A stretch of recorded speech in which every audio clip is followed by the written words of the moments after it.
बंदी छोड़ सतगुरु रामपाल जी परमेश्वर जी की जय हो।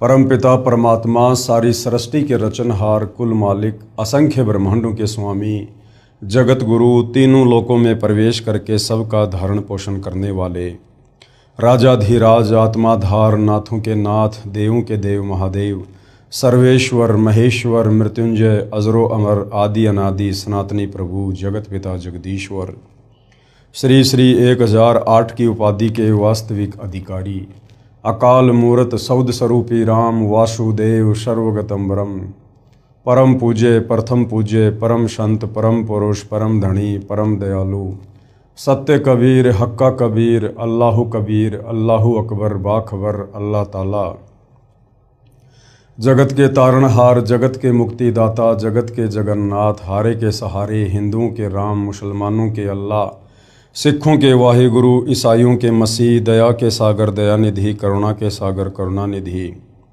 स्वयंभू परिभू, संकट मोचन, कष्ट हरण, मंगल करण, दुख भंजन, अविगत कबीर, निर्विकार निर्विषम परमात्मा, अलय अलेख सतगुरु, आदि अनादि सतगुरु, असली मर्यादा पुरुषोत्तम, असली राम, असली कृष्ण, असली घनश्याम, असली मुरारी, राजाओं के राजा, महाराजाओं के महाराजा, शहंशाहों के शहंशाह, सम्राटों के सम्राट, भगवानों के भगवान, अल्लाहों के अल्लाह, प्रभुओं के प्रभु, मसीहाओं के मसीह, सच्चे वाहिगुरु, बाबाओं के बाबा, पीरों के पीर, सेठों के सेठ, जगत सेठ, सावड़सा सेठ, सर्वगुण संपन्न, अनंत कोटि कलाओं के स्वामी, अनंत कोटि ब्रह्मांडों के नायक, योगियों में महायोगी, ध्यानियों में महाध्यानी, सिद्धों में परम सिद्ध, ज्ञानियों में तत्व ज्ञानी, ब्रह्म ज्ञानी, महाज्ञानी, परम ज्ञानी, सर्वश्रेष्ठ ज्ञानी, विज्ञानी, युवा कबीर, समर्थ कबीर, असमवात, अमित ओजा, सच्चे रहनुमा, करीम अल्लाह, सुभान अल्लाह, दुनिया के अंतिम पैगंबर, 8 सितंबर 1951 से गांव धनाना, जिला सोनीपत, हरियाणा, भारतवर्ष की पावन भूमि पे प्रकट रियल कल्कि भगवान श्री नारायण साकार हरि, श्री बाबा साहेब, नूर अनंत परमात्मा, सच्चे दरवेश, सच्चे बाखबर, संत श्रोमणी सतगुरु रामपाल जी परमेश्वर जी के चरण कमल में आप और हम सभी भाई बहनों का अनंत कोटि दंडवत प्रणाम। सत्साई भाई और बहनों, बहुत बड़ी दया, बहुत बड़ी मेहर पूज्य गुरुदेव भगवान की, परमेश्वर रामपाल जी की, जिनके शुभ आशीर्वाद से, विशेष आशीर्वाद से आप और हम विश्व की सभी परमात्मा चाहने वाली आत्माओं को अध्यात्म के विषय में, भक्ति मार्ग के विषय में उनके द्वारा लिखित पवित्र पुस्तक ज्ञान गंगा के माध्यम से गूढ़ जानकारियां प्राप्त हो रही हैं।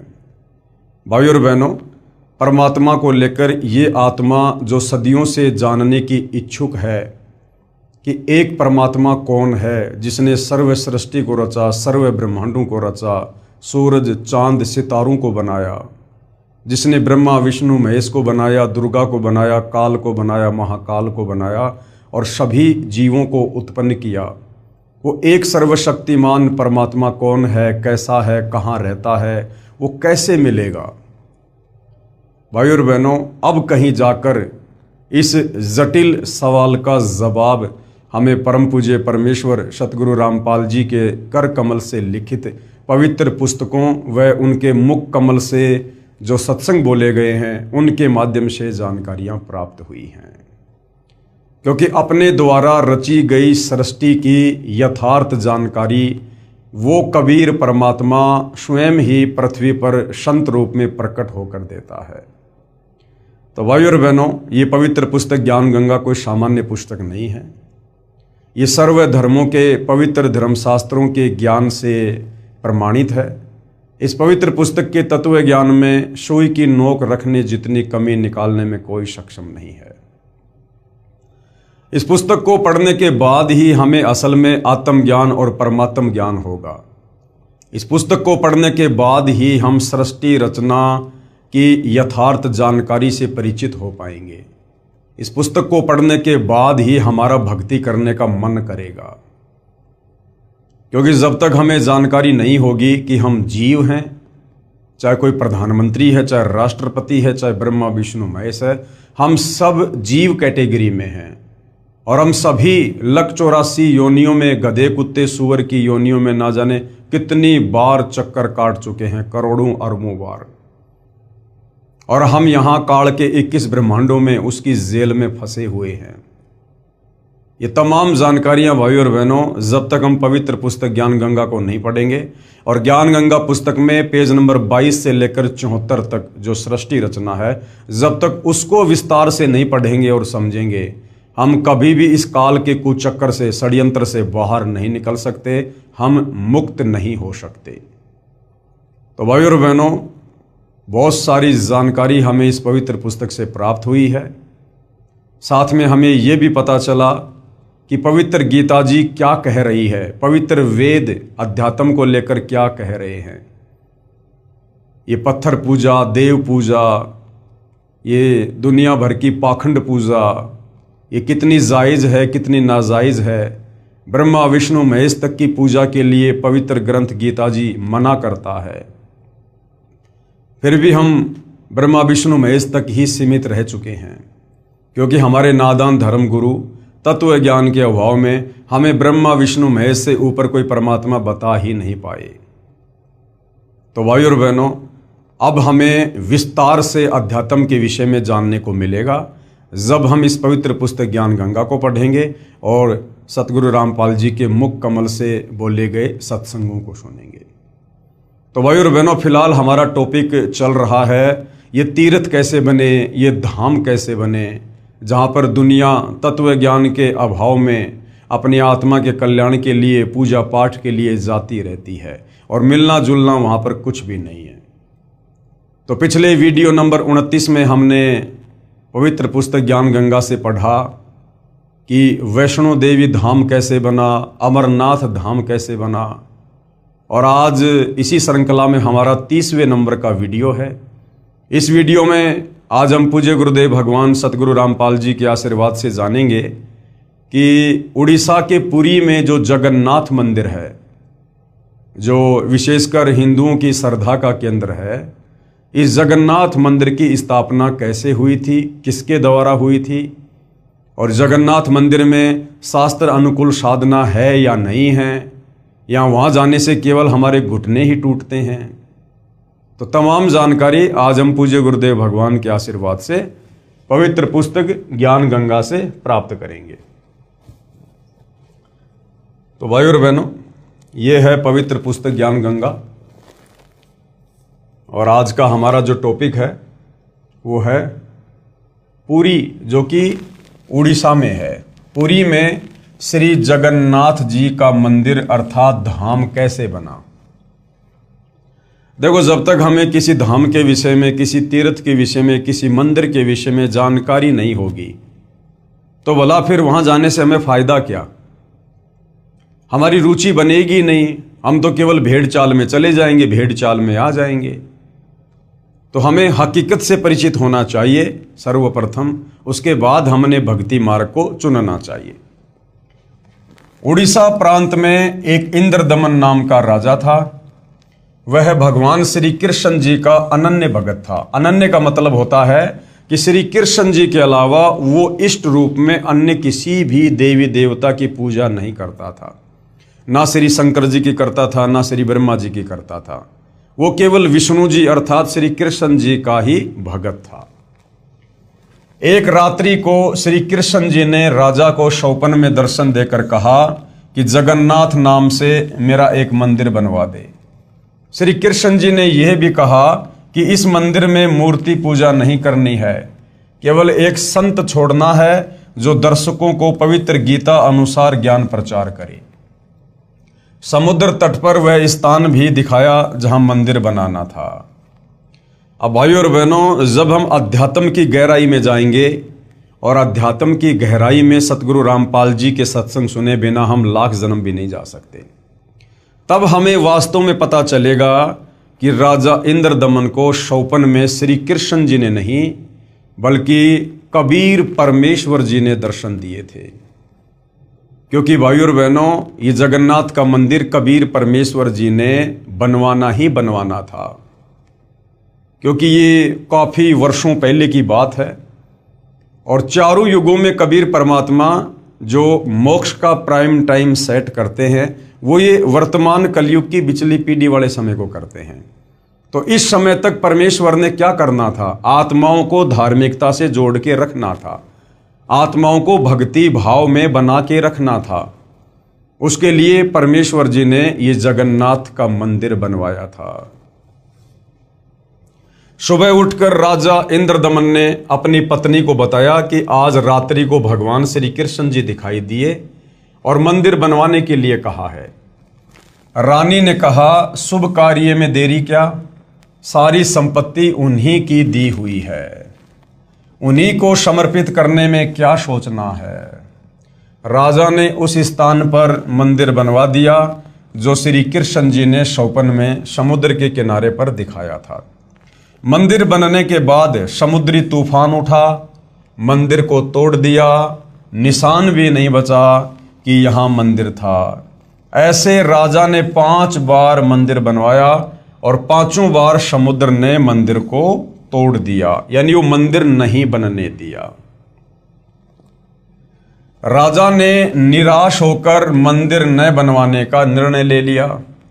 ये सोचा कि ना जाने समुद्र मेरे से कौन से जन्म का प्रतिशोध ले रहा है। खजाना खाली हो गया, मंदिर बना नहीं। कुछ समय बाद पूर्ण परमेश्वर कबीर देव ज्योति निरंजन यानी काल को दिए वचन अनुसार राजा इंद्रदमन के पास आए तथा राजा से कहा कि आप मंदिर बनवाओ। भाइयों और बहनों, ये सारा भेद हमें सृष्टि रचना को समझने के बाद ही पता चलेगा।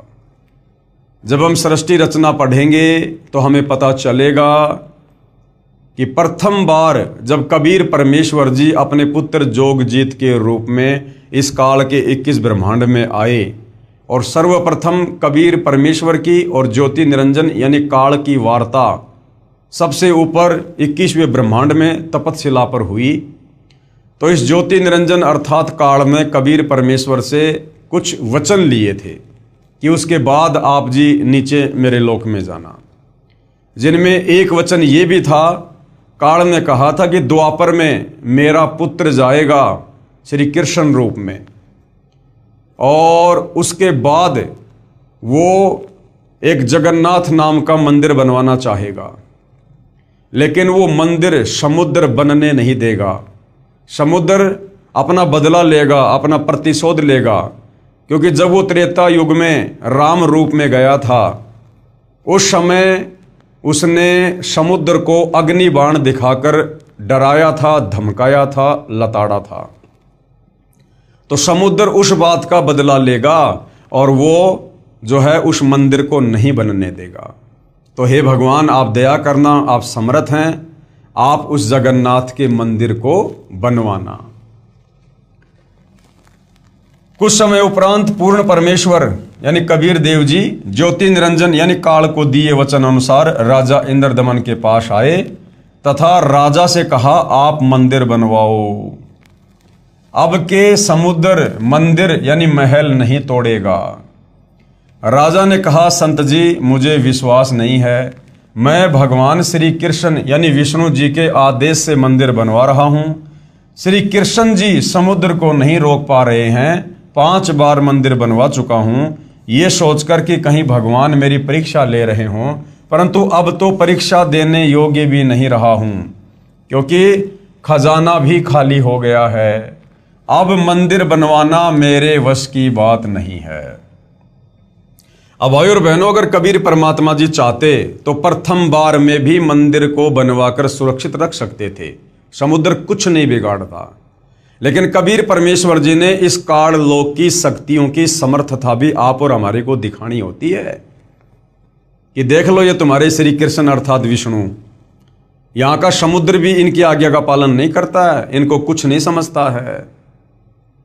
और अब कबीर परमेश्वर 6वीं बार मंदिर बनवाएंगे उस राजा को कह के, और उसके बाद वो समुद्र मंदिर तोड़ने के लिए आएगा, लहरें उठेंगी, लेकिन कबीर परमेश्वर जी उसको वहीं पर स्टेबल कर देंगे और आदेश दे देंगे, वचन में बांध देंगे कि मेरी आज्ञा के बिना अगर तूने कभी भी इस मंदिर की तरफ आगे बढ़ने का प्रयास किया तो मेरे से बुरा और कोई नहीं होगा। परमेश्वर ने कहा, इंद्रदमन, जिस परमेश्वर ने सारे ब्रह्मांडों की रचना की है वही सर्व कार्य करने में सक्षम है, अन्य प्रभु नहीं। मैं उस परमेश्वर की वचन शक्ति प्राप्त हूं। यानी जिस प्रकार आज सतगुरु रामपाल जी अपने आप को छुपा कर कहते हैं कि मैं तो परमेश्वर कबीर जी का भेजा हुआ हूं, मेरे को कबीर परमात्मा ने शक्ति देकर भेजी है, इसी प्रकार भाई और बहनों ये कबीर परमेश्वर जी चारों युगों में हम नादान जीवों की छोटी बुद्धि को देखते हुए कि हम उनको डायरेक्ट परमेश्वर के रूप में स्वीकार नहीं कर सकते, जब ये गुरु रूप में आते हैं तो वे इसी प्रकार से अपने आप को छुपाते हुए लीला करते हैं। जैसे स्वयं कबीर परमात्मा संत रूप में इंद्रदमन को कह रहे हैं। क्या कह रहे हैं? परमेश्वर ने कहा, इंद्रदमन, जिस परमेश्वर ने ब्रह्मांडों की रचना की है वही सर्व कार्य करने में सक्षम है, अन्य प्रभु नहीं। मैं उस परमेश्वर की वचन शक्ति प्राप्त हूं। यानी अपने आप को छुपा रहे हैं कि मैं तो उस परमात्मा की थोड़ी बहुत शक्ति लेकर आया हूं, मैं समुद्र को रोक सकता हूं। अब बताओ, जब श्री कृष्ण जी अर्थात विष्णु जी समुद्र को नहीं रोक पाए और एक साधारण से संत रूप में कबीर परमात्मा कह रहे हैं कि मैं रोक सकता हूं, तो श्री विष्णु जी से बड़े तो यही हो गए। और काल ने क्या कहा था कि भगवान आप वो मंदिर बनवाना, यानी उस काल के बस की बात भी नहीं थी समुद्र को रोकना। क्योंकि भाई और बहनों, ये जो पांच जो ये तत्व हैं, पृथ्वी, अग्नि, जल, वायु, आकाश, ये कबीर परमेश्वर जी के गुलाम हैं, ये कबीर परमात्मा जी के हुक्म से कार्य करते हैं। तो वो काल भी सक्षम नहीं था समुद्र को रोकने में, अन्यथा परमात्मा से वचन ही क्यों लेता कि आप मंदिर बनवाना, वो खुद ना बनवा देता, समुद्र को रोक देता। लेकिन वो काल भी सक्षम नहीं है। मैं समुद्र को रोक सकता हूं, अपने आप को छुपाते हुए सत्य कह रहे थे। राजा ने कहा कि संत जी, मैं नहीं मान सकता कि श्री कृष्ण जी से भी कोई प्रबल शक्ति युक्त प्रभु है, क्योंकि हमारे नादान अज्ञानी तत्व ज्ञानहीन धर्म गुरुओं ने इन शास्त्रों को ना पढ़कर ना समझकर और सभी को, राजा से लेकर प्रजा को, एक ही उल्टी पट्टी पढ़ा रखी थी कि ब्रह्मा विष्णु महेश से ऊपर कोई भगवान नहीं है, कोई परमात्मा नहीं है। तो राजा इंद्रदमन भी उसी अज्ञान के ऊपर दृढ़ था और कह रहा था कि संत जी, मुझे आपकी बात पर विश्वास नहीं है कि आप समुद्र को रोक दोगे और मंदिर को तोड़ने से बचा लोगे, क्योंकि मैं तो श्री कृष्ण जी से ऊपर किसी को भी परमात्मा या अन्य कोई शक्ति नहीं मानता। जब वे ही समुद्र को नहीं रोक सके तो आप कौन से खेत की मूली हो, क्योंकि परमात्मा एक साधारण से संत के रूप में थे। मुझे विश्वास नहीं होता तथा न ही मेरी वित्तीय स्थिति यानी मेरी आर्थिक स्थिति, मेरे पास में अब खजाना भी इतना नहीं है कि मैं महल को बनवा सकूं, यानी वो मंदिर बनवा सकूं। संत रूप में आए कबीर देव, कबीर परमेश्वर ने कहा, आज भी तो संत रूप में आए हुए हैं, सतगुरु रामपाल जी के रूप में आए हुए हैं। राजन, यदि मंदिर बनवाने का मन बने तो मेरे पास आ जाना, मैं फला फला जगह पर रहता हूं।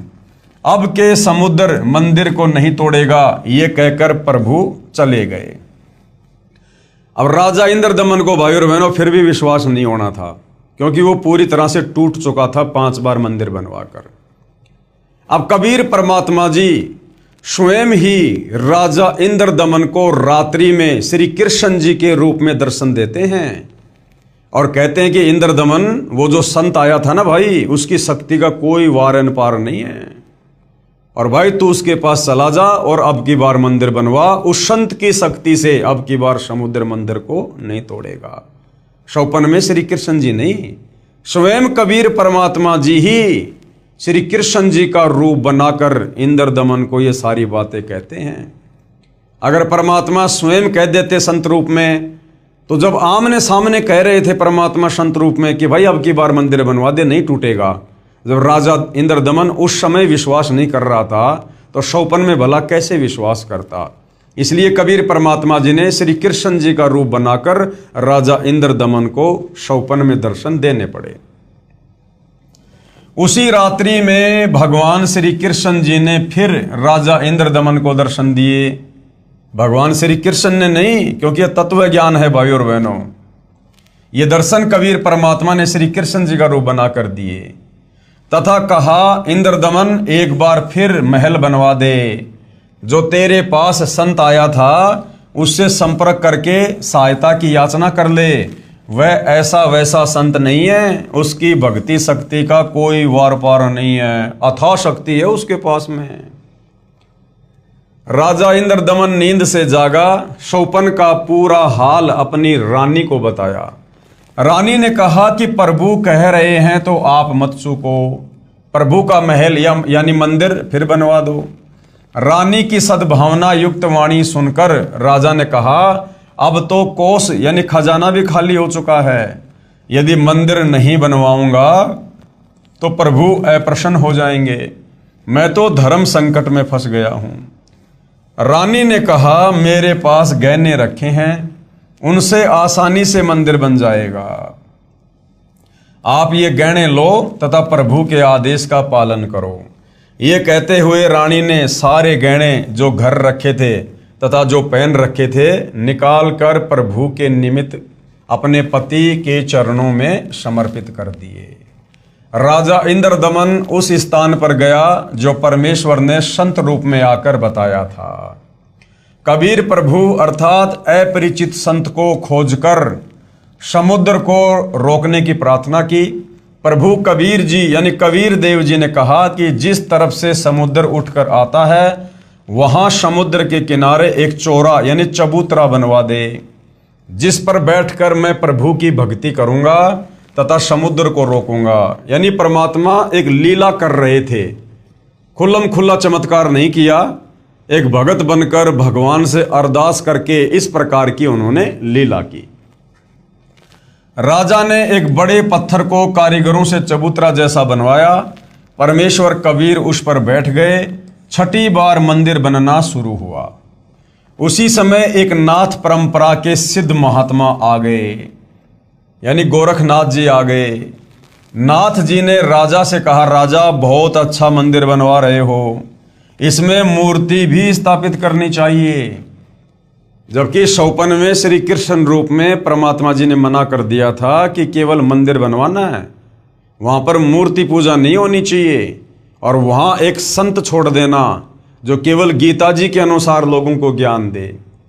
लेकिन वो काल प्रेरणा से गोरखनाथ जी आ गए और गोरखनाथ ने कहा कि राजन मंदिर तो बहुत अच्छा बनवा रहे हो, अब इसमें तो मूर्ति भी होनी चाहिए, क्योंकि सारे के सारे ये पाखंड पूजा करने वाले हैं, तत्व ज्ञान है नहीं, चाहे गोरखनाथ हो चाहे मच्छंद्रनाथ हो। मूर्ति बिना मंदिर कैसा? अरे वो सारा का सारा मंदिर भी तो पत्थर का ही बना हुआ है, फिर और पत्थर की मूर्ति क्या लगानी भाई उसमें? ये मेरा आदेश है।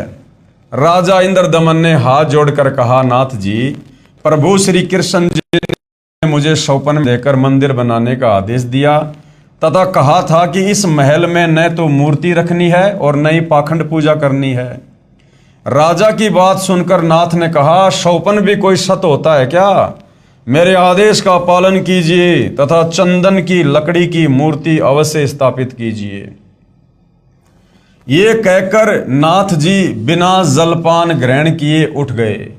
राजा ने डर के मारे चंदन की लकड़ी मंगवाई तथा कारीगर को मूर्ति बनाने का आदेश दे दिया। एक मूर्ति श्री कृष्ण जी की स्थापित करने का आदेश श्री नाथ जी का था। फिर अन्य गुरुओं संतों ने राजा को राय दी कि अकेले प्रभु कैसे रहेंगे, वे तो श्री बलराम को सदा अपने साथ रखते थे। एक ने कहा, बहन सुभद्रा तो भगवान श्री कृष्ण जी की लाडली बहन थी, वो कैसे अपने भाई के बिना रह सकती है? गुड्डा गुड्डी वाला खेल। 3 मूर्तियां बनवाने का निर्णय लिया गया। 3 कारीगर नियुक्त किए। मूर्तियां तैयार होते ही टुकड़े टुकड़े हो गई। ऐसे 3 बार मूर्तियां खंड हो गई। राजा बहुत चिंतित हुआ, सोचा मेरे भाग्य में ये यश व पुण्य कर्म नहीं है। मंदिर बनता है वो टूट जाता है, अब मूर्तियां टूट रही हैं।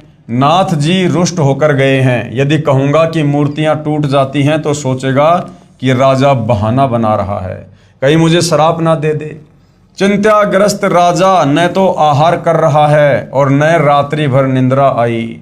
सुबह बेचैन अवस्था में राजा दरबार में गया।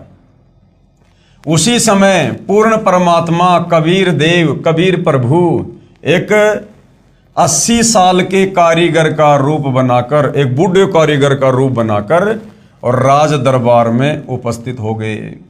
कमर पर एक थैला लटकाए हुए था जिसमें आरी बाहर स्पष्ट दिखाई दे रही थी, मानो बिना बताए कारीगर का परिचय दे रही थी, तथा अन्य बसोला व बर्मा आदि थैले में भरे थे। कारीगर वेश में प्रभु ने राजा से कहा, मैंने सुना है कि प्रभु के मंदिर के लिए मूर्तियां पूर्ण नहीं हो रही हैं। मैं 80 वर्ष का वृद्ध हो चुका हूं तथा 60 वर्ष का अनुभव है। चंदन की लकड़ी की मूर्ति प्रत्येक कारीगर नहीं बना सकता। यदि आपकी आज्ञा हो तो सेवक उपस्थित है। राजा ने कहा, कारीगर आप मेरे लिए भगवान ही कारीगर बनकर आए लगते हो। मैं बहुत चिंतित था, सोच ही रहा था कि कोई अनुभवी कारीगर मिले तो समस्या का समाधान बने। आप शीघ्र मूर्तियां बना दो। व्रत कारीगर रूप में आए कबीर देव। कबीर प्रभु ने कहा, राजन मुझे एक कमरा दे दो जिसमें बैठकर प्रभु की मूर्ति तैयार करूंगा। मैं अंदर से दरवाजा बंद करके स्वच्छता से मूर्ति बनाऊंगा और ये मूर्तियां जब तैयार हो जाएंगी तब दरवाजा खुलेगा। यदि बीच में किसी ने खोल दिया तो जितनी मूर्तियां बनेंगी उतनी ही रह जाएंगी। राजा ने कहा, जैसा आप उचित समझो वैसा करो। 12 दिन मूर्तियां बनाते हो गए तो नाथ जी आ गए। नाथ जी ने राजा से पूछा, इंद्रदमन मूर्तियां बनाई क्या? राजा ने करबद्ध होकर कहा कि आपकी आज्ञा का पूर्ण पालन किया गया है महात्मा जी, परंतु मेरा दुर्भाग्य है कि मूर्तियां बन नहीं रही हैं। आदि बनते ही टुकड़े टुकड़े हो जाती हैं। नौकरों से मूर्तियों के टुकड़े मंगवाकर नाथ जी को विश्वास दिलाने के लिए दिखाए। नाथ जी ने कहा कि मूर्ति अवश्य बनवानी है, अब बनवाओ, मैं देखता हूं कैसे मूर्ति टूटती है। राजा ने कहा, नाथ जी प्रयत्न किया जा रहा है। प्रभु का भेजा एक अनुभवी 80 वर्षीय कारीगर बंद कमरे में मूर्ति बना रहा है। उसने कहा है कि मूर्तियां बन जाने पर मैं अपने आप दरवाजा खोल दूंगा। यदि किसी ने बीच में द्वार खोल दिया तो जितनी मूर्तियां बनी होंगी उतनी ही रह जाएंगी। आज उसे मूर्ति बनाते 12 दिन हो गए, न तो बाहर निकला है और न ही जलपान तथा आहार ही किया है। नाथ जी ने कहा कि मूर्तियां देखनी चाहिए, कैसी बना रहा है, बनने के बाद क्या देखना, ठीक नहीं बनी होंगी तो ठीक बनवाएंगे। ये कहकर नाथ जी राजा इंद्रदमन को साथ लेकर उस कमरे के सामने गए जहां मूर्ति बनाई जा रही थी तथा आवाज लगाई, कारीगर द्वार खोलो। कई बार कहा परंतु द्वार नहीं खुला तथा जो खटखट की आवाज आ रही थी वह भी बंद हो गई।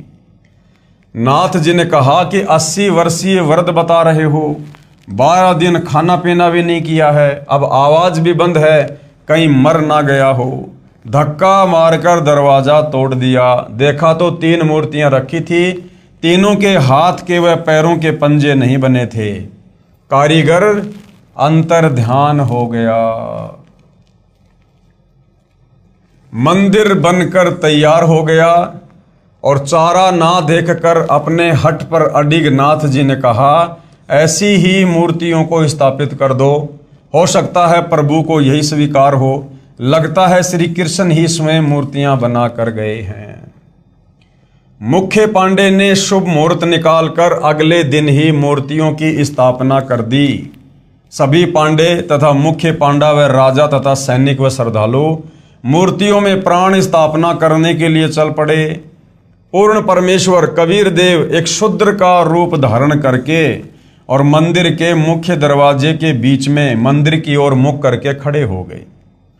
ऐसी लीला कर रहे थे मानो उनको ज्ञान ही ना हो कि पीछे से प्रभु की प्राण स्थापना की सेना आ रही है। आगे आगे मुख्य पांडा चल रहा था। परमेश्वर फिर भी द्वार के बीच में ही खड़े रहे। निकट आकर मुख्य पांडे ने शुद्र रूप में खड़े परमेश्वर को ऐसे धक्का मारा कि दूर जाकर गिरे तथा एकांत स्थान पर शुद्र लीला करते हुए बैठ गए। राजा सहित सभी श्रद्धालुओं ने मंदिर के अंदर जाकर देखा तो सारी मूर्तियां उसी द्वार पर खड़े शुद्र रूप परमेश्वर का रूप धारण किए हुए थी। इस चमत्कार को देखकर उपस्थित व्यक्ति अचंभित हो गए। मुख्य पांडा कहने लगा कि भगवान नाराज हो गया है, क्योंकि मुख्य द्वार को उस शूद्र ने अशुद्ध कर दिया है, इसलिए सारी मूर्तियों ने शुद्ध रूप धारण कर लिया। बड़ा अनिष्ट हो गया। कुछ समय बाद मूर्तियों का वास्तविक रूप हो गया। गंगा जल से कई बार स्वच्छ करके प्राण स्थापना की गई। कबीर देव ने कहा, अज्ञानता व पाखंडवाद की चरम सीमा देखो। कारीगर मूर्ति का भगवान बनता है, फिर पुजारी या अन्य संत उस मूर्ति रूपी प्रभु में प्राण डालता है, अर्थात भगवान को जीवन दान देता है, तब वह मिट्टी या लकड़ी का भगवान कार्य सिद्ध करता है। वारे पाखंडियों, खूब मूर्ख बनाया प्रभु प्रेमी आत्माओं को। ये चित्र यहां पर गुरुदेव भगवान ने दिखाया हुआ है। पीछे की तरफ ये मंदिर बना हुआ है, और जैसे ही मंदिर बनकर तैयार हुआ, समुद्र अपना प्रतिशोध लेने के लिए उस त्रेता युग की घटना के कारण और अपनी लहरों को बिल्कुल 40-50 फुट ऊंचा उठाकर समुद्र को नष्ट करने के लिए आया, तो वहाँ पर कबीर परमात्मा जी संत रूप में बैठे हुए थे, और उन्होंने समुद्र देव को आदेश दिया कि भैया अब इस मंदिर को हाथ मत लगाना, अगर तुझे बदला लेना है तो जो द्वारिका है श्री कृष्ण जी की, उसको नष्ट कर दे जाकर। परमेश्वर कबीर जी द्वारा समुद्र से जगन्नाथ मंदिर को तोड़ने से बचाना। मूर्ति स्थापना हो जाने के कुछ दिन पश्चात लगभग 40 फुट ऊंचा समुद्र का जल उठा, जिसे समुद्री तूफान कहते हैं, तथा बहुत तेजी से मंदिर की ओर चला। सामने कबीर परमेश्वर चौरा यानी चबूतरे पर बैठे थे। अपना एक हाथ उठाया जैसे आशीर्वाद देते हैं। समुद्र उठा का उठा रह गया तथा पर्वत की तरह खड़ा रहा, आगे नहीं बढ़ सका। विप्र रूप बनाकर यानी ब्राह्मण का रूप बनाकर समुद्र आया तथा चबूतरे पर बैठे प्रभु से कहा कि भगवान, आप मुझे रास्ता दे दो, मैं मंदिर तोड़ने जाऊंगा। प्रभु ने कहा कि यह मंदिर नहीं है। क्या कहा कबीर परमात्मा ने संत रूप में समुद्र को कि यह मंदिर नहीं है, यह तो महल यानी आश्रम है, आश्रम। भाई और बहनों, जगन्नाथ का मंदिर कोई सामान्य मंदिर नहीं है। यह कोई श्री कृष्ण जी के द्वारा बनवाया गया मंदिर नहीं है। यह कबीर परमात्मा ने स्वयं ही इंद्रदमन को स्वप्न में दर्शन देकर मंदिर बनवाया है, और आने वाले समय में स्वयं कबीर परमेश्वर जो वर्तमान में सतगुरु रामपाल जी के नाम से धरती पर प्रकट हैं, उस आश्रम में जाकर विराजमान होंगे, सत्संग करेंगे, लोगों को उपदेश करेंगे। इसमें विद्वान पुरुष रहा करेगा, इसमें विद्वान पुरुष रहा करेगा। अब कबीर परमात्मा के अलावा कौन विद्वान पुरुष है? असल में यदि कोई विद्वान है धरती पर तो वर्तमान में सतगुरु रामपाल जी हैं। विद्वान का मतलब ये नहीं जो पढ़ा लिखा हो, 2-4 भाषाओं का ज्ञाता हो, नहीं। जो तत्व ज्ञानी होता है वो विद्वान होता है, और कबीर परमेश्वर के अलावा और कोई भी विद्वान की परिभाषा में सेट नहीं होता है। इसमें विद्वान पुरुष रहा करेगा तथा पवित्र गीता जी का ज्ञान दिया करेगा। अब जब से जगन्नाथ का मंदिर बना है भाई और बहनों, तब से लेकर आज मई 2026 तक तो उस जगन्नाथ के मंदिर में कोई भी विद्वान पुरुष नहीं बैठा है, और ना ही गीता जी के अनुसार आज तक किसी ने वहां पर कोई उपदेश दिया है। तो कबीर परमात्मा जी ने कहा था उस समय कि इसमें विद्वान पुरुष रहा करेगा तथा पवित्र गीता जी का ज्ञान दिया करेगा। तो आने वाले समय में सतगुरु रामपाल जी उस जगन्नाथ के मंदिर में विराजमान होंगे, और परमेश्वर वहीं से अपनी आगे की लीलाओं को अंजाम देंगे। आपका इसको नष्ट करना शोभा नहीं देता। समुद्र ने कहा मैं इसे अवश्य तोड़ूंगा। प्रभु ने कहा कि जाओ, कौन रोकता है? समुद्र ने कहा कि मैं विवश हो गया हूं, आपकी शक्ति अपार है, मुझे रास्ता दे दो प्रभु। परमेश्वर कबीर साहिब जी ने पूछा कि आप ऐसा क्यों कर रहे हो? तो विपर रूप में उपस्थित समुद्र ने कहा कि जब यह श्री कृष्ण जी त्रेता युग में श्री रामचंद्र रूप में आया था, तब इसने मुझे अग्नि बाण दिखाकर बुरा भला कहकर अपमानित करके रास्ता मांगा था। मैं वह प्रतिशोध यानी बदला लेने जा रहा हूं। अब यहां भाई और बहनों सब में ऐसे राग द्वेष भरा है कूट कूट के। अब तो त्रेता युग की घटना का बदला वो समुद्र देव और जगन्नाथ के मंदिर को तोड़कर लेना चाह रहा है। आम इंसान में तो छोड़ो, इन देवी देवताओं में भी राग द्वेष ईर्ष्या ज्यों की त्यों भरी पड़ी है। अब बताओ, इन देवी देवताओं की भक्ति करके, पूजा करके, इनको फॉलो करके, इनके मंदिर मस्जिद बनवा बनवा के क्या हम कभी इस प्रकार के विकारों से रहित हो सकते हैं? कभी नहीं हो सकते। परमेश्वर कबीर जी ने कहा कि प्रतिशोध तो आप पहले ही ले चुके हो, आपने द्वारिका को डुबो रखा है। समुद्र ने कहा कि अभी पूरी नहीं डुबा पाया हूं, आधी रहती है। वह भी कोई प्रबल शक्ति युक्त संत सामने आ गया था, यानी कबीर परमात्मा ही वहां पर सामने आ गए थे, जिस कारण से द्वारिका को भी समुद्र नहीं डुबो पाया था, जिस कारण से मैं द्वारिका को पूर्ण रूपेण नहीं समा पाया। अब भी कोशिश करता हूं तो उधर नहीं जा पा रहा हूं, उधर से मुझे बांध रखा है। तब परमेश्वर कबीर यानी कबीर देव ने कहा, वहां भी मैं ही पहुंचा था, मैंने ही वह अवशेष बचाया था। अब जा, शेष बची द्वारिका को भी निगल ले, परंतु उस यादगार को छोड़ देना जहां श्री कृष्ण जी के शरीर का अंतिम संस्कार किया गया था, ताकि वो ऐतिहासिक घटना नष्ट ना हो जाए। आने वाले समय में लोग कहीं फिर इस बात पर विश्वास ना करें कि यहां पर श्री कृष्ण जी का अंतिम संस्कार हुआ होगा।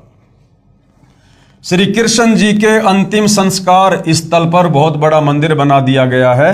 ये यादगार यानी ये प्रमाण बना रहेगा कि वास्तव में श्री कृष्ण जी की मृत्यु हुई थी तथा पंच भौतिक शरीर छोड़कर गए थे।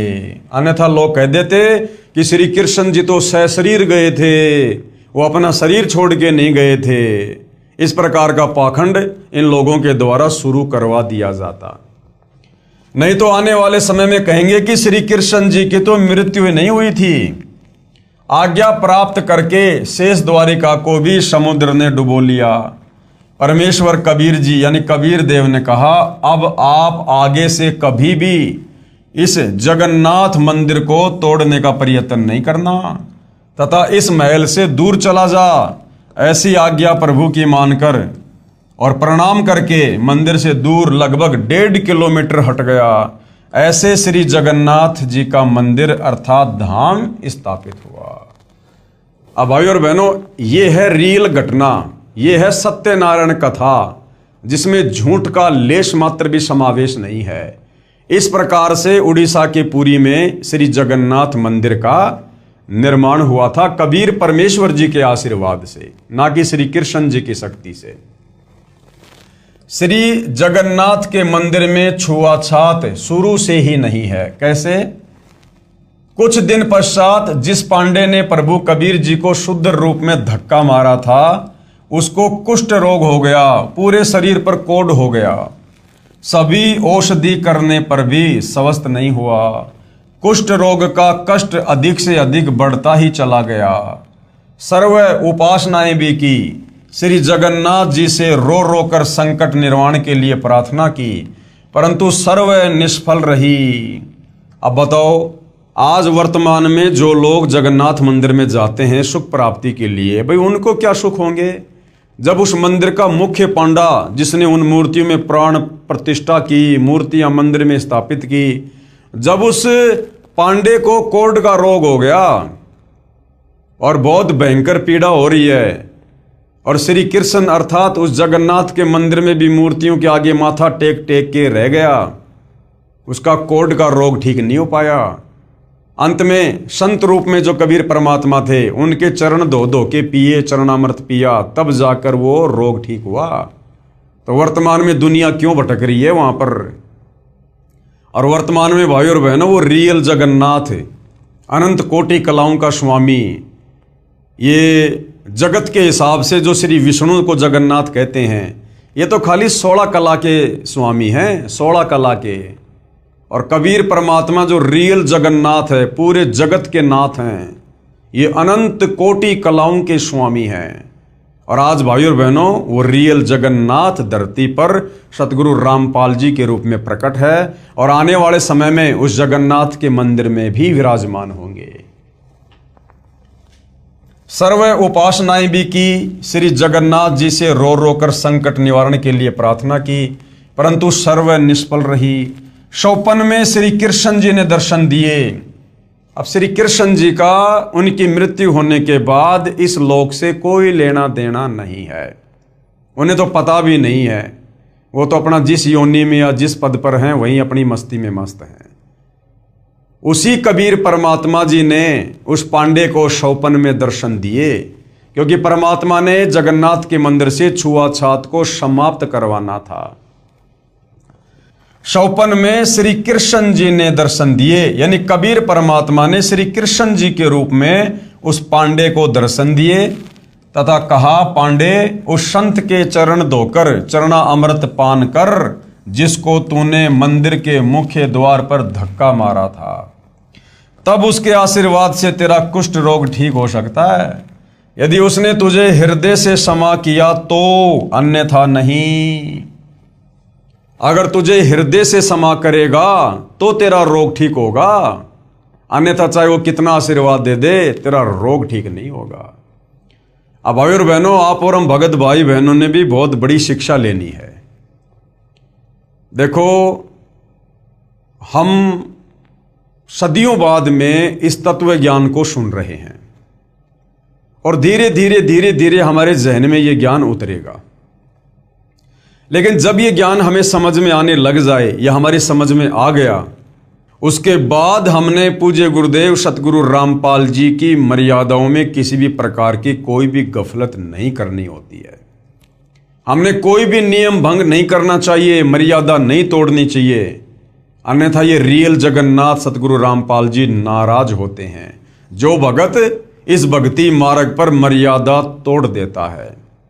एक आध बार तो किसी नए भगत से शुरुआत में गलती हो सकती है, लेकिन गुरुदेव कहते हैं सतनाम प्राप्ति के बाद यदि आप मर्यादा तोड़ोगे तो परमात्मा नाराज होगा।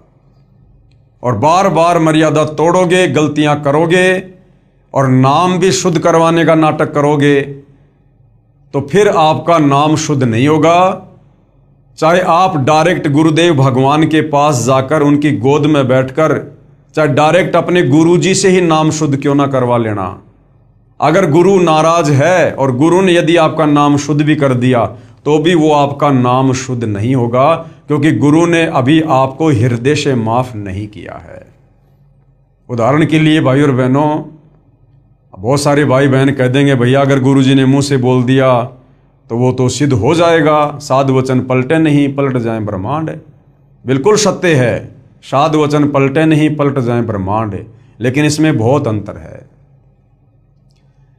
आज से 650 साल पहले जब कबीर परमात्मा जी आए और हिंदुस्तान के बादशाह सिकंदर लोदी का जो धार्मिक गुरु शेख तकी था, उसकी लड़की जो मर चुकी थी वो कब्र में दबाई जा चुकी थी।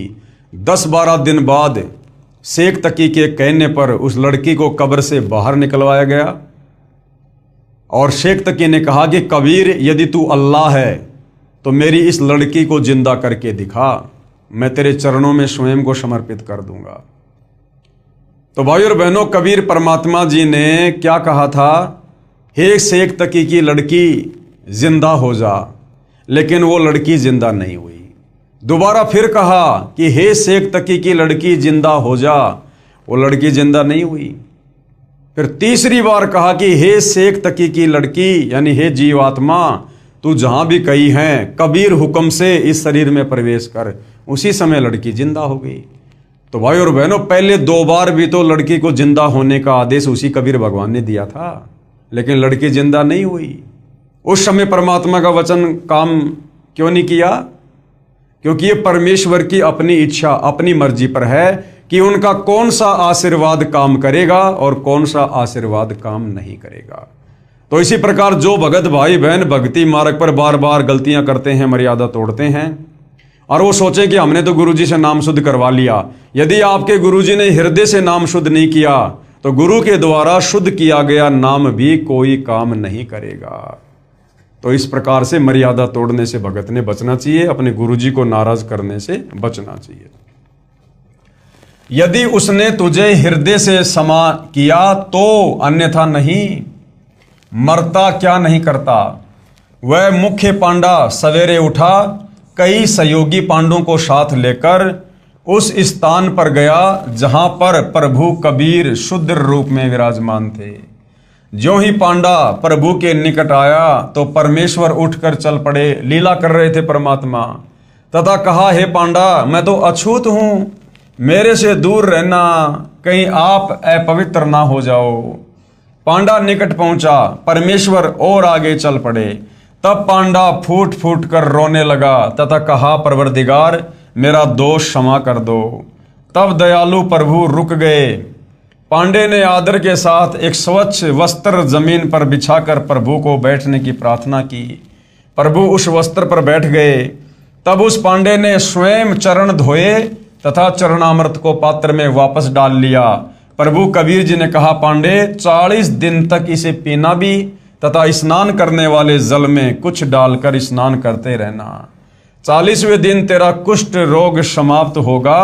तथा कहा कि भविष्य में भी इस जगन्नाथ जी के मंदिर में किसी ने छुआछात किया तो उसको भी दंड मिलेगा। इस प्रकार से जगन्नाथ के मंदिर में जो ये छुआछात की परंपरा नहीं है, ये कबीर परमेश्वर जी के आशीर्वाद से संभव हुआ।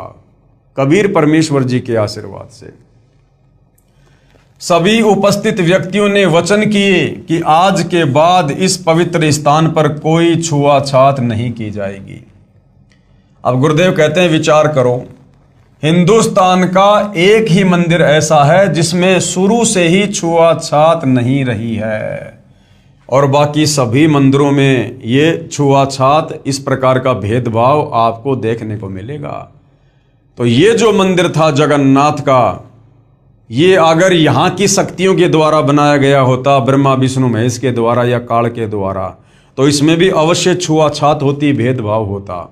लेकिन ये जगन्नाथ का मंदिर तो रियल सृष्टि के जगन्नाथ कबीर परमेश्वर अर्थात सतगुरु रामपाल जी ने ही बनवाया था, और आगे चलकर स्वयं सतगुरु रामपाल जी उस जगन्नाथ के मंदिर में ही विराजमान होंगे। मुझदास को भी, यानी गुरुदेव भगवान कह रहे हैं कि मुझदास को भी उस स्थान को देखने का अवसर प्राप्त हुआ, जबकि गुरुदेव भगवान ने तो बनवाया ही था, लेकिन अपने आप को वर्तमान में छुपाकर लीला करते हुए कह रहे हैं कि मुझदास को भी उस स्थान को, यानी उस जगन्नाथ मंदिर को देखने का अवसर प्राप्त हुआ। कई सेवकों के साथ उस स्थल को देखने के लिए गया था कि कुछ प्रमाण प्राप्त करूं। वहां पर सर्व प्रमाण आज भी साक्षी मिले। जिस पत्थर यानी चौरा पर बैठकर कबीर परमेश्वर जी ने मंदिर को बचाने के लिए समुद्र को रोका था, वो आज भी विद्यमान है।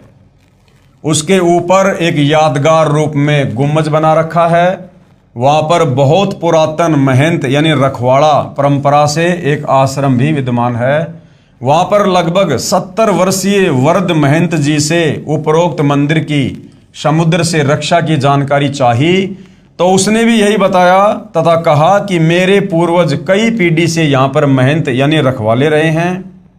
यहाँ पर ही श्री धर्मदास साहिब व उनकी पत्नी भगतमती आमनी देवी ने शरीर छोड़ा था। दोनों की समाधियां भी साथ साथ ही बनी दिखाई। फिर हम श्री जगन्नाथ जी के मंदिर में गए।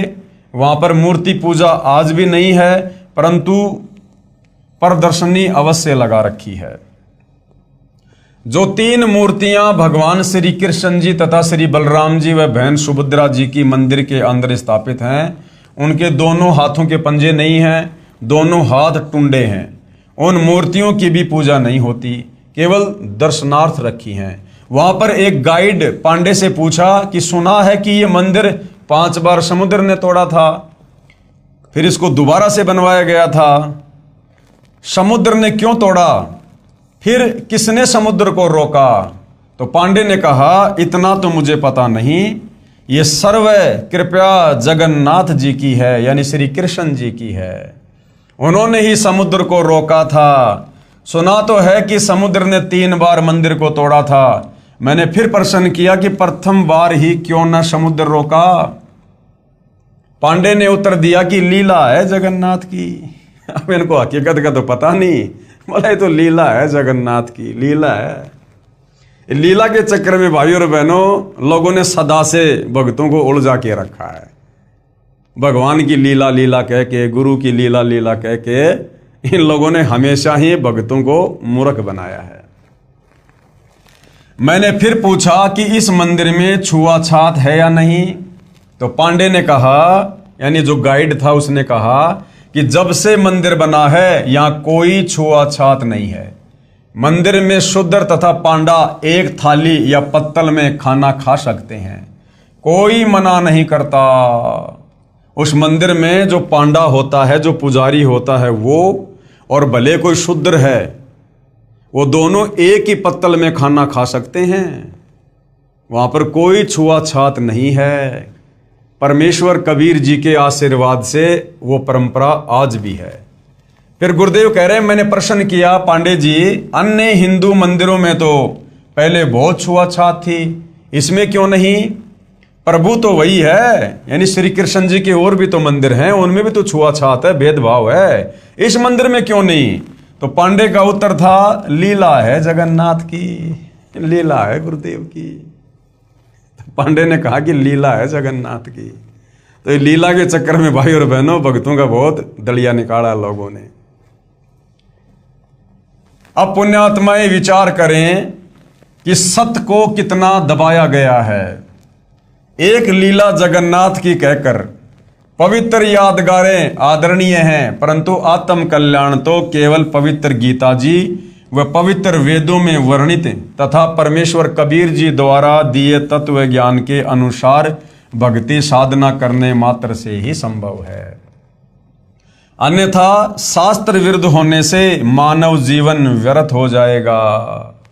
इसका प्रमाण गीता अध्याय 16 मंत्र 23 और 24 है कि अर्जुन, शास्त्र विधि को त्याग कर जो मनमाना आचरण करते हैं उनकी ना परम गति होती है, ना उनको सिद्धि होती है और ना उनका कोई कार्य सिद्ध होता है। श्री जगन्नाथ के मंदिर में प्रभु के आदेश अनुसार पवित्र गीता जी के ज्ञान की महिमा का गुणगान होना ही श्रेयकर है। अब क्या कह रहे हैं गुरुदेव?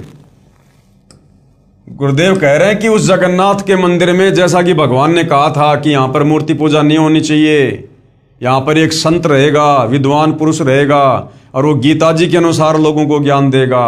तो अब गुरुदेव क्या कह रहे हैं? श्री जगन्नाथ के मंदिर में प्रभु यानी भगवान के आदेश अनुसार, क्योंकि श्री कृष्ण जी के रूप में वो आदेश किसने दिया? इंद्रदमन को कबीर परमात्मा ने। तो मंदिर में प्रभु के आदेश अनुसार पवित्र गीता जी के ज्ञान की महिमा का गुणगान होना ही श्रेयकर है।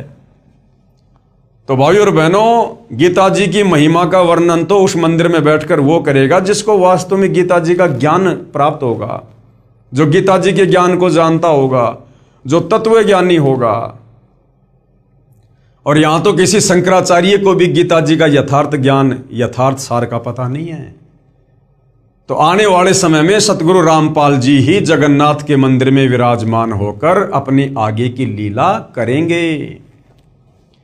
तथा जैसा श्रीमद् भगवत गीता जी में भक्ति विधि है, उसी प्रकार साधना करने मात्र से ही आत्म कल्याण संभव है। अन्यथा जगन्नाथ जी के दर्शन मात्र या खिचड़ी प्रसाद खाने मात्र से कोई लाभ नहीं, क्योंकि ये क्रिया श्री गीता जी में वर्णित न होने से शास्त्र विरुद्ध हुई, जो अध्याय 16 मंत्र 23 व 24 में प्रमाण है। तो भाइयों और बहनों, इस कथा से हमें बहुत ही गहरी शिक्षा मिलती है कि वास्तव में जो रियल जगन्नाथ है, और भविष्य मालिका के अनुसार भी आने वाले समय में प्रभु जगन्नाथ उस मंदिर में विराजमान होंगे। तो भाई श्री कृष्ण जी या फिर विष्णु जी की तो कोई उम्मीद ना करे कि वो विष्णु या कृष्ण जी दोबारा से आकर और जगन्नाथ के मंदिर में विराजमान होंगे। तो इस कलयुग में जो रियल जगन्नाथ हैं, और वैसे जो सारी सृष्टि के जगन्नाथ हैं, सर्व सृष्टि को रचने वाले, वो है कबीर परमेश्वर, कबीर देव। और आज वो कबीर परमात्मा सतगुरु रामपाल जी के नाम से धरती पर प्रकट हैं। और आने वाले समय में यही रियल जगन्नाथ सतगुरु रामपाल जी इस जगन्नाथ के मंदिर में स्वयं विराजमान होंगे और अपनी आगे की लीला कबीर परमेश्वर इसी मंदिर में बैठकर करेंगे। ये दास पहले भी कई बार गुरुदेव के सत्संगों के आधार से और उनके द्वारा लिखित पुस्तकों के आधार से आप भाई बहनों को बता चुका है। तो भाई और बहनों, आज पवित्र पुस्तक ज्ञान गंगा के ऊपर इस वीडियो में हम केवल इतनी चर्चा करेंगे। कल हम फिर सेवा में हाजिर होंगे। अगला हमारा जो टॉपिक होगा वो होगी स्वर्ग की परिभाषा। वास्तव में स्वर्ग क्या है? हर आदमी तत्व ज्ञान के अभाव में मरने के बाद में स्वर्ग जाना चाहता है। चाहे किसी ने भक्ति की हो ना की हो, सारी जिंदगी उल्टे कर्म की हो, उसके मरने के बाद में उसकी फोटो बनवा कर नीचे लिख दिया जाता है फला फला दिन स्वर्गवास हुआ। भले वो नरक में गया लेकिन पीछे से घर वालों ने लिखवा दिया स्वर्गवास। तो ये स्वर्ग वास्तव में है क्या? लोगों की स्वर्ग जाने की इच्छा क्यों बनती है? क्योंकि हमारे को केवल स्वर्ग ही बताया गया कि स्वर्ग से ऊपर, बैकुंठ से ऊपर और कुछ नहीं है। अंतिम उपलब्धि भक्ति की केवल स्वर्ग है, बैकुंठ है। अब वास्तव में भाई और बहनों, स्वर्ग तो एक जेल है, जेल। और स्वर्ग यानी भक्ति के आनंद के लिए जहां पर साधक जाकर बैठता है मरने के बाद, तो स्वर्ग तो बहुत ही निम्न कैटेगरी है, बहुत ही छोटी कैटेगरी है, नीचे स्तर की कैटेगरी है। इससे ऊपर तो 21 ब्रह्मांड में भी बहुत सारे सुखमय स्थान हैं। और जो रियल स्वर्ग है, रियल बैकुंठ है, वो तो तत्व ज्ञान से अब पता चलता है, वो तो सतलोक है, सचखंड है। तो वर्तमान में तत्व ज्ञान के अभाव से सदियों से जो भाई बहन ये नहीं समझ पाए कि वास्तव में स्वर्ग क्या है। स्वर्ग कोई परमानेंट जगह थोड़ी है कि एक बार मरने के बाद में स्वर्ग चले गए तो हमेशा स्वर्ग में रहेंगे।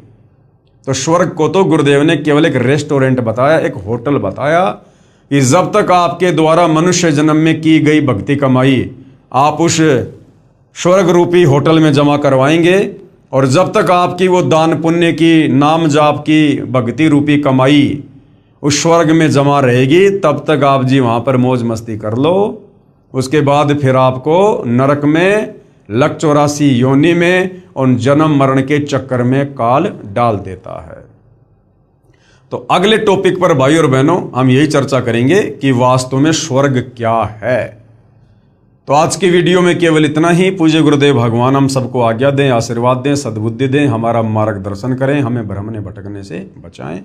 बंदी छोड़ सतगुरु रामपाल जी परमेश्वर जी की जय हो।